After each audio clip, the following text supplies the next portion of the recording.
예수의 토마복음 제13강을 시작하도록 하겠습니다. 교재가 필요하신 분은 여기 인터넷 주소로 들어가시면 돼요. 41번 말, 예수님께서 말씀하셨다. 자기 손에 가진 것이 있는 이는 더 받고 가진 것이 없는 이는 자기가 가진 작은 것마저 빼앗길 것이다. 그렇게 얘기하고 있죠. 이 말은 여러 군데에서 나와요. 마태복음 볼까요? 사실 가진 자는 더 받아 넉넉해지고 가진 것이 없는 자는 가진 것마저 빼앗길 것이다. 나오죠. 여러 군데서 나와요. 한 군데 것만 예로 들었지만 이와 관련된 말은 비유로도 설명이 되어 있어요. 마태복음과 루카복음에 나오죠. 볼까요? 하늘나라는 어떤 사람이 여행을 떠나면서 종들을 불러 재산을 맡기는 것과 같다. 그는 각자의 능력에 따라 한 사람에게는 5달란트, 다른 사람에게는 2달란트, 또 다른 사람에게는 1달란트를 주고 여행을 떠났다. 5달란트를 받은 이는 곧 가서 그 돈을 활용하여 5달란트를 더 벌었다. 2달란트를 받은 이도 그렇게 하여 2달란트를 더 벌었다. 그러나 1달란트를 받은 이는 물러가서 땅을 파고 그 주인이 그 돈을 숨겼다. 오랜 뒤에 종들이 주인이 와서 그들과 생하게 되었다. 5달란트를 받은 이가 나아가서 5달란트를 더 바치며 주인님, 저에게 5달란트를 맡기셨는데 보십시오. 5달란트를 더 벌었습니다. 하고 말하였다. 그러자 주인이 그에게 일렀다. 잘하였다. 착하고 성실한 종아. 내가 작은 일에 성실하였으니 이제 내가 너에게 많은 일을 맡기겠다. 와서 내 주인과 함께 기쁨을 나누어라. 2달란트를 받은 이도 나아가서 주인님, 저에게 2달란트를 맡기셨는데 보십시오. 2달란트를 더 벌었습니다. 하고 말하였다. 그러자 주인이 그에게 일렀다. 잘하였다. 착하고 성실한 종아. 내가 작은 일을 성실하였으니 이제 내가 너에게 많은 일을 맡기겠다. 와서 내 주인과 함께 기쁨을 나누어라. 그런 1달란트를 받은 이는 나아가서 이렇게 말하였다. 주인님, 저는 주인님께서 모진 분이시어서 심지 않은 데에서 거두시고 뿌리지 않은 데에서 모으신다는 것을 알고 있었습니다. 그래서 두려운 나머지 물러가서 주인님의 달란트를 땅에 숨겨두었습니다. 보십시오. 주인님의 것을 도로 받으십시오. 그러자 주인이 그에게 대답하였다. 이 악하고 게으른 종아, 내가 심지 않은 데서 거두고 뿌리지 않은 데서 모으는 줄로 알고 있었다는 말이냐. 그렇다면 내 돈을 대금업자들에게 맡겼어야지. 그리하였으면 내가 돌아왔을 때 내 돈에 이자를 붙여 돌려받았을 것이다. 저자에게서 그 1달란트를 빼앗아 10달란트를 가진 이에게 주어라. 이렇게 되어 있죠. 5달란트를 맡겼는데 10달란트를 만든 이는 칭찬을 하면서 잘했다 하죠. 또 더 큰 일을 맡기겠다 하죠. 근데 1달란트를 받아서 그 돈만 보존하려고 하는 사람은 어떻게 해요? 혼나죠. 혼나고 그 돈마저 뺏어버리죠.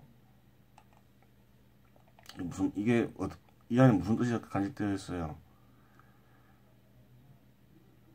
가진 자는 더 받아 넉넉해지고 가진 것이 없는 자는 가진 것마저 빼앗길 것이다. 그 뜻이 이 비유에 간직되어 있죠. 그것도 아주 길게 긴 비유죠. 이 비유가 중요한 건 뭐겠어요?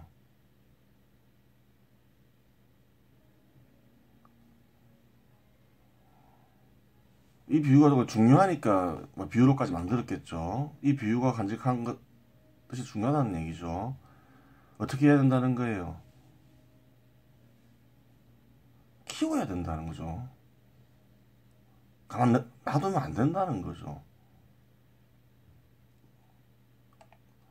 예수가 중요하게 생각한 건 뭔가요? 하늘나라죠. 하늘나라를 키워야 된다는 걸 강조하는 거죠. 안 그러면 빼앗긴다 이렇게 말하는 거죠.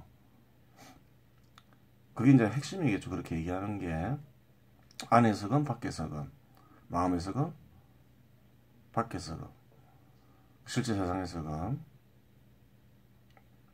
그 얘기를 하는 거예요.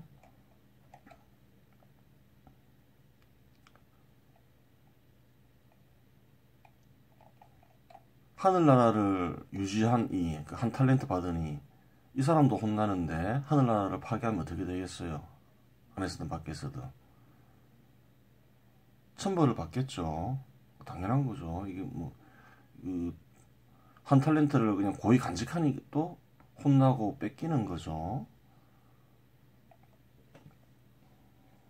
그러면 좀 확인할 필요가 있겠죠. 마음이든 실제 세상에서든.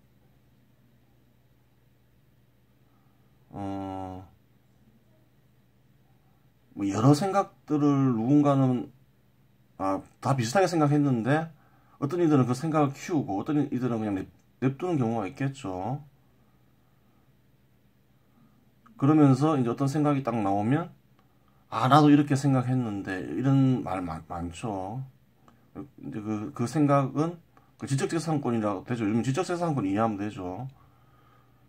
딴 사람이 이제 뭐 그 생각을 이제 못하게 되면 그 지식을 계속 발전시킬 수도 있는 거죠. 경우에 따라서는. 나중에 이제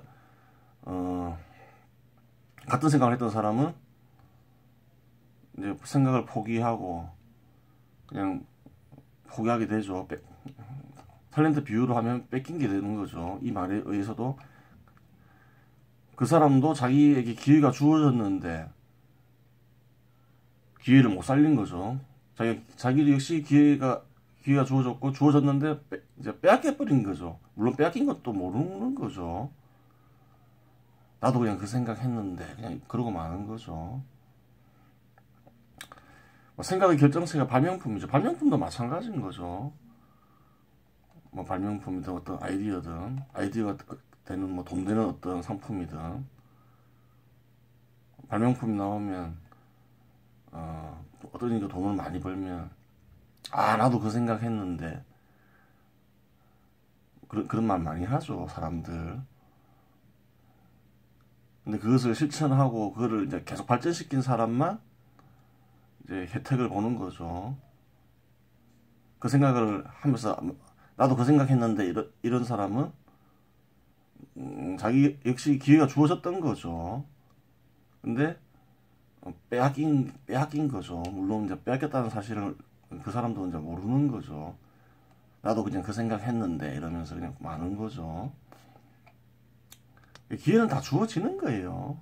그 기회를 살리냐 안 살리냐, 평소에 능력을 키워놓고 그것을 실현할 수 있느냐 없느냐, 그 용기도 필요하겠죠. 실현하는데 그런 게 중요하다는 얘기를 하는 거죠.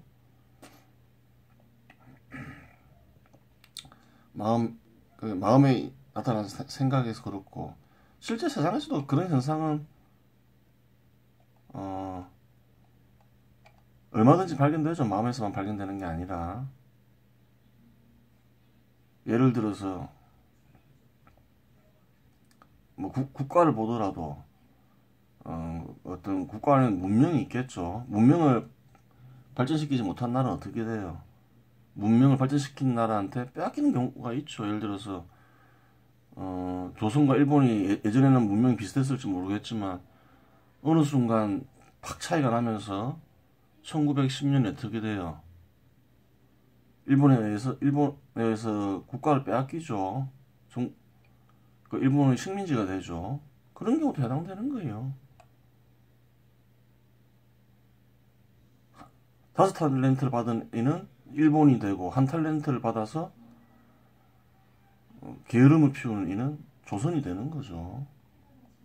5탤런트를 받아서 키운 10탤런트를 키운 이는 일본이 되는 거고 그렇게 되는 거예요. 이런 현상은 쉽게 발견돼요. 뭐 기업들도 마찬가지죠. 기업이 있는데 동일한 조건에서 시작했어요. 동일한 상품을 팔아요. 어떤 기업은 막 잘 돼요. 열심히 노력하면서 새로운 걸 발명하면서. 근데 어떤 기업은 게으름을 피웠어요. 그러면 열심히 한 기업 상품은 잘 팔리고 열심히 안 한 기업은 자꾸 이제 적자가 나고 이러면 어떻게 돼요? 적자 난 기업은 부도가 날 수 있잖아요. 그러면 이제 정부가 관리하게 되면 기업이 은행이 관리하게 되면 은행에 대출 받고 막 이래가지고 어떻게 돼요? 나중에 진짜 잘된 기업이 생산을 늘려야 되는데 뭐 기업을 새로 만들려면 어렵잖아요. 그래서 은행에서 기업을 사버리는 수도 있죠.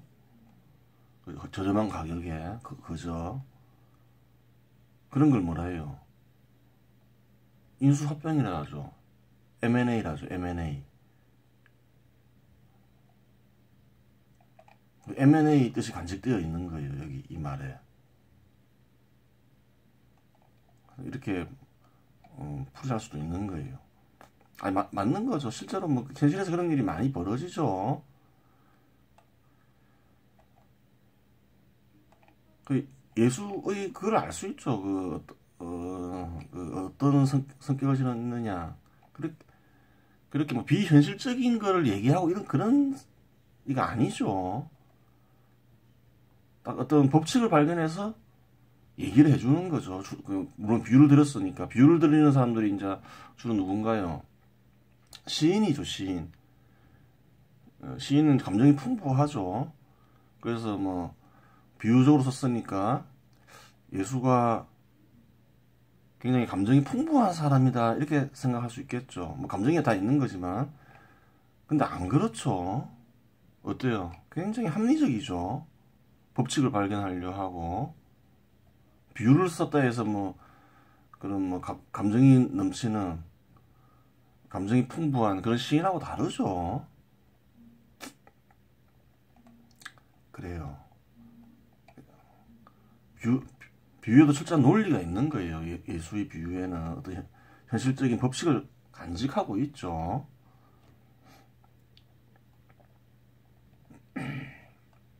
자, 64번 말해 보겠습니다.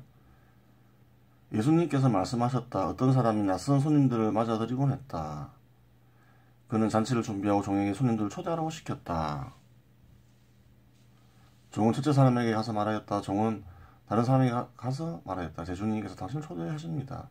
그가 종에게 말하였다. 내가 한 말을 샀소. 새를 거두어 가고 있어 못 가겠소. 미안하지만 거절하오.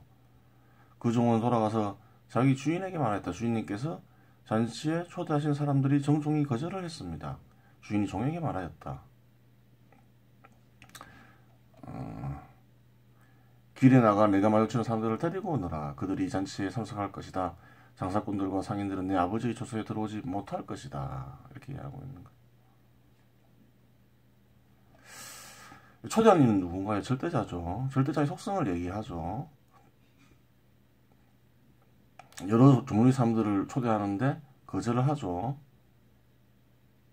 그러니까 어떻게 해요? 나중에는 그냥 마주치는 사람들 아무나 데리고 와라 이러죠. 그럼 간직되어 있는 뜻이 뭐예요? 초대받은 이들은 누굴까요? 이제 비유로 설명했지만 절대자의 뜻을 이렇게 전파해야 하고 실천해야 될 사람들을 가리키는 거죠. 그런 사람들을 가리키는 거예요.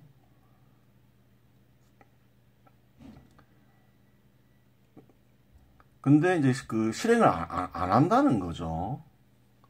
그랬을 때는 어떻게 한다는 거예요? 조건이 되는 사람들을 찾아서 이렇게 실행하게 한다는 얘기를 적어 놓은 거죠. 법칙이면서도 어떻게 돼요? 비판이 될 수도 있는 거예요. 실제 상대방이 있으면 비판이 되겠죠. 이 비유는 여러 군데 있어요. 근데 이제 마지막에 보면 좀 이상한 말이 있어요. 장사꾼 아무나 데리고 오라 했는데 장사꾼들과 상인들은 내 아버지의 처소에 들어오지 못할 것이다. 이런 말이 들어가 있어요. 아무나 데리고 오라 해놓고 장사꾼과 상인들은 데리고 오지 말라고 적혔는데 좀 이상하죠. 그 다른 복음서 보면 다른 복음서에서 이 비유가 나와요. 이 비유가 중요했다는 거죠. 근데 이 다른 복음서에서는 이 말이 안 나와요. 마태복음 봐도 그런 말이 없고 루카복음에도 그런 말이 없죠. 한번 마태복음 한번 볼까요? 하늘나라는 자기 아들이 혼인잔치를 베푼 어떤 임금에게 비길 수 있다. 그는 종들을 보내어 혼인잔치에 초대받은 이들을 불러오게 하였다. 그러나 그들은 오라고 하지 않았다. 그래서 다시 다른 종들을 보내며 이렇게 일렀다. 초대받은 이들에게 내가 잔치상을 이미 차렸소. 황소와 살찐 짐승을 잡고 모든 준비를 마쳤으니 어서 혼인잔치에 오시오 하고 말하여라. 그러나 그들은 아랑곳하지 않고 어떤 자는 밭으로 가고 어떤 자는 상사하러 갔다. 그리고 나머지 사람들은 종들을 붙잡고 때리고 죽였다. 죽인 이들까지 있다죠. 좀 너무 과하죠. 임금은 진노하였다. 그래서 군대를 보내어 그 살인자들을 없애고 그들이 고를 불살라버렸다. 초대하러 보냈는데 종들을 죽이는 것도 과하고 군대를 전쟁까지 일으키는 것도 이상한 거죠. 뭔가 이상하죠, 이 비유가. 그러고 나서 종들에게 말하였다. 혼인잔치는 준비되었는데 초대받은 자들은 마땅하지 않구나. 그러니 고을 어기로 가서 아무나 만나는 대로 잔치에 불러오너라. 아무나 데리고 오라고 하죠. 뭐 전쟁까지 일으키고 이러면서. 그래서 그 정도는 거리에 나가 악한 사람, 선한 사람 할 것 없이 만나는 대로 데려왔다. 잔치방은 손님들로 가득 찼다. 임금이 손님들을 둘러보려고 들어갔다가 혼인 예복을 입지 않은 사람 하나를 보고 친구여 그대는 혼인 예복도 갖추지 않고 어떻게 여기 들어왔나 하고 물으니 그는 아무 말도 하지 못하였다. 또 잔치를 치르는데 또 아무나 데리고 오라 했는데 또 혼인 예복 안 입고 왔다고 또 혼내죠. 그러자 임금이 하인들에게 말하였다. 이자의 손과 발을 묶어서 바깥 어둠 속으로 내던져 버려라. 거기에서 울며 이를 갈 것이다. 사실 부르심을 받은 이들은 많지만 선택된 이들은 적다. 그 초대해놓고 뭐 전쟁도 일으키고 좀 말이 이상하죠. 이런 현상이 왜 일어나겠어요? 예수의 말들 정확하게 이해하지 못한 상황에서 비슷하다고 생각하는 예수가 말들 중에서 비슷하다고 생각하는 말들을 막 합쳐서 그런 거예요. 말했죠. 마태복음, 사대복음서 쓴 사람들도 그 예수가 한 말을 이해 못했다고. 전쟁 일으키고 막 이런 게 또 루카복음에는 없어요. 어떤 사람이 큰 잔치를 베풀고 많은 사람을 초대하였다. 그리고 잔치 시간이 되자 종을 보내어 초대받은 이들에게 이제 준비가 되었으니 오십시오 하고 전하게 하였다. 쭉 하면서 보면 이렇게 쭉 보면 없어요. 그리고 마지막에 또 이게 뭐 나와 있냐면 처음에 초대를 받았던 그 사람들 가운데에서는 아무도 내 잔치 음식을 맛보지 못할 것이다. 이 마지막에도 이렇게 나와 있죠. 이런 말은 무슨 말이에요? 이건 뭐예요? 루카복음 쓰니까 자기 생각을 적어 놓은 거죠. 이런 말은 없었겠죠. 전하고자 하는 바는 뭐예요? 절대자의 뜻을 이해하고 실천해야 할 사람들이 있다는 거예요. 근데 그 사람들이 실천을 안 하면 엉뚱한 짓을 하고 있으면 어떻게 한다는 거예요? 조건이 되는 다른 사람을 선택해서 실천하게 한다는 거예요. 그걸 전달하는 거예요. 그러면 어떻게 비유에는 뭐가 있었을까요? 그냥 몇 사람을 초대했는데 거절을 했다. 그래서 아무나 데리고 오라 했다. 거기까지가 끝인 거예요. 더 없는 거예요. 복잡한 거는 그냥 딴 말들을 막 붙여놓은 거예요. 이 말도 없는 거죠. 장사꾼들과 상인들은 내 아버지 처소에 들어오지 못할 것이다. 이 말도 없는 거예요. 근데 이 말을 왜 붙여놨을까요? 예수가 한 말이기 때문에 붙이긴 붙여야 되는데 어디서 나온 말일까 생각하다가 여기 붙여버린 거예요. 초대가 나오니까 초소에 들어오지 못할 것이다. 이거는 좀 초대와 좀 연관성이 있어 보이잖아요. 근데 저는 다른 거죠. 그래요. 근데 이런 뜻을 가진 말들이 이런 뜻을 가진 비유가 또 여러 군데서 나와요. 이것만 있는 게 아니에요. 이 부분을 중요하게 생각했던 거죠. 그래서 마태복음에도 보면 나와요. 주인이 자기 집 종들을 맡겨 제때에 정해진 양식을 내주게 할 충실하고 슬기로운 집사는 어떻게 하는 사람이겠느냐. 행복하여라. 주인이 돌아와서 볼 때 그렇게 일하고 있는 종. 내가 참으로 너에게 말한다. 주인은 자기의 모든 재산을 그에게 맡길 것이다. 집사가 누군가요? 집사는 절대자의 뜻을 실천해야 될 사람을 말하는 거죠. 그 뜻을 실천하면 어떻게 한다는 거예요? 모든 재산을 맡긴다. 축복을 준다 이 말이죠. 주인은 절대자를 가리키는 거죠. 그러나 만일 그 종이 마음속으로 주인이 늦게 오는구나 하고 생각하며 하인들 관원들을 때리고 또 먹고 마시며 술에 취하기 시작하면 예상하지 못한 날 짐작하지 못한 시간에 그 종의 주인이 와서 그를 처단하여 불충실한 자들과 같은 운명을 겪게 할 것이다. 그렇게 얘기하죠. 절대자의 뜻을 실천하지 않으면 어떻게 한다는 거예요? 해야 될 책임을 지닌 사람이 처단해버린다는 거죠. 그래요. 그런 법칙을 적어 놓은 거예요.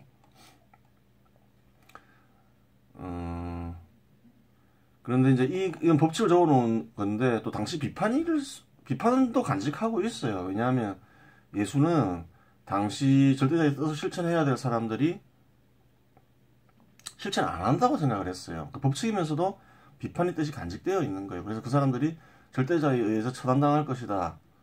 이렇게 얘기하고 있죠. 그것도 비유에 드러나 있죠. 한번 볼까요? 많은 사람이 동쪽과 서쪽에서 모여 하늘나라에서 아브라함과 이삭과 야곱과 함께 잔치상에 자리 잡을 것이다. 그러나 하나님 나라의 상속자들은 바깥 어둠 속으로 쫓겨나 거기서 울며 이뤄갈 것이다. 하나님 나라의 상속자들은 누구겠어요? 딱 상대방이 있는 거죠. 그때 그 당시 예수가 비판한 사람들을 보면 누구냐면 율법학자, 사제, 바리사이들이 있죠. 그럼 절대자의 뜻을 실천하는 사람들은 그냥 종교인들이냐 그렇게 생각할 수 있나 이렇게 생각할 수 있는데 그거 아니에요. 예전 예언가들을 보면 정치도 다 했어요. 뭐 모세나 뭐 엘리야나 뭐 예레미야나 다 정치에 대해서 예언을 하죠. 근데 왜 예수는 정치에 대해서 비판을 안 했을까요? 딴 이유가 있는 게 아니라 예수가 살던 시대는 예수가 정치인을 비판할 상황이 아니었어요. 자기가 개혁할 수 있는 것도 아니고 자기 뜻을 실현할 수 있는 것도 아니고 왜 그러냐면 이스라엘이 로마에 지배를 당하고 있었기 때문에 정치에 관여할 수 있는 그게 없었어요. 이전의 예언가들은 다 정치에 관여를 했죠. 예수 시대는 예수가 관여할 수 있는 게 없었기 때문에 그런 거예요. 여기서 예수가 얘기하는 거는 그냥 현실적으로 보면 예수 시대에 그냥 뭐 율법학자나 뭐 바리사이는 이제 그 어떤 신에 대한 견해를 가진 집단을 가리키죠. 또 누구예요? 사제들을 가리키는 거죠. 그래요. 그러면 이런 생각을 할 수 있겠죠. 그러면 장사꾼과 상인들은 어떤 맥락에서 나왔을까 한번 찾아볼 수 있어요. 이 비유하고 상관은 없고 뭐 하나님 초대하는데 뭐 상인이라는 직업을 안 가지면 초대 안 된다. 이건 이상한 거잖아요. 이상한 거니까 어디서 나왔냐 이렇게 보면 이스라엘이 한번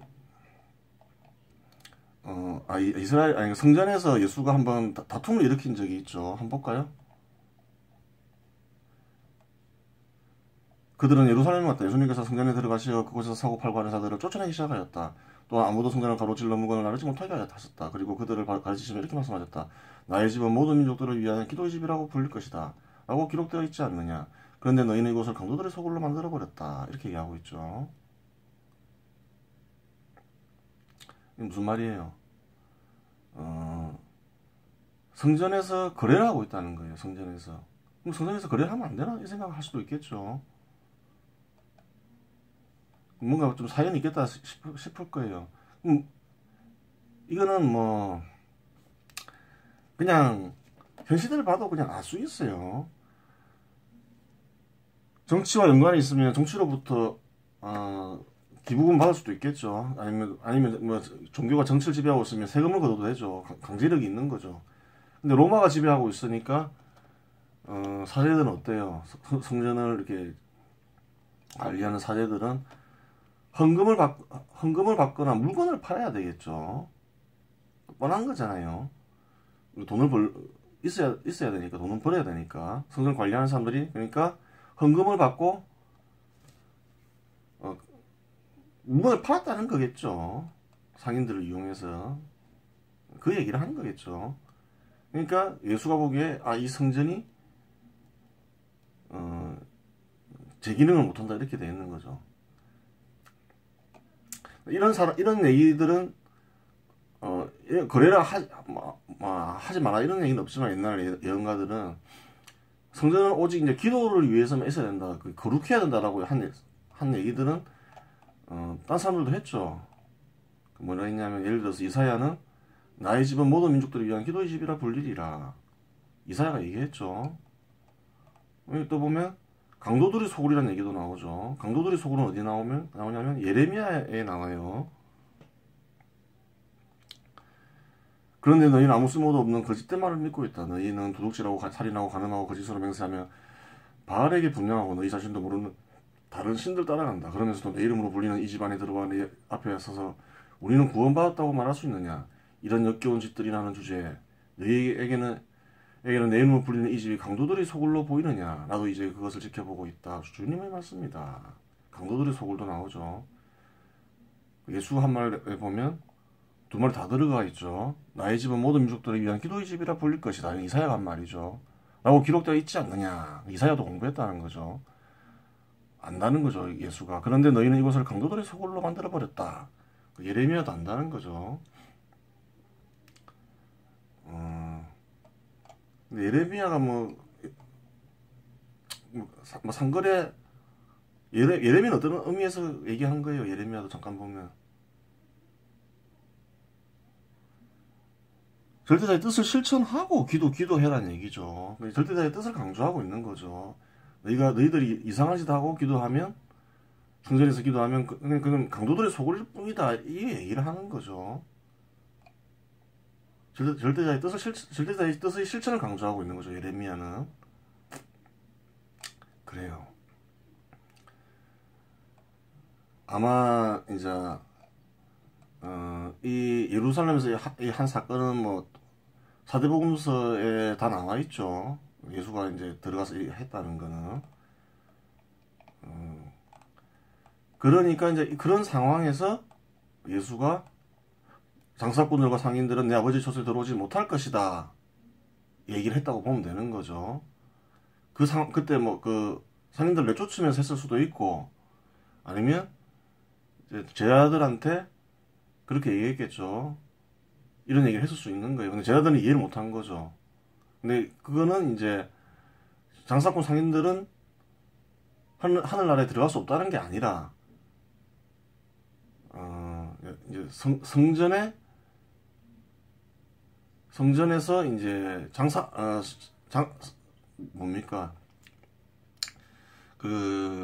성전에 오는 사람들의 어떤 신심을 이용해서 장사를 못하게 하겠다, 돈 못 벌게 하겠다, 이 얘기를 하는 거죠. 그러면 강도들이 소굴일 뿐이다. 또 달리 얘기하면 성전에서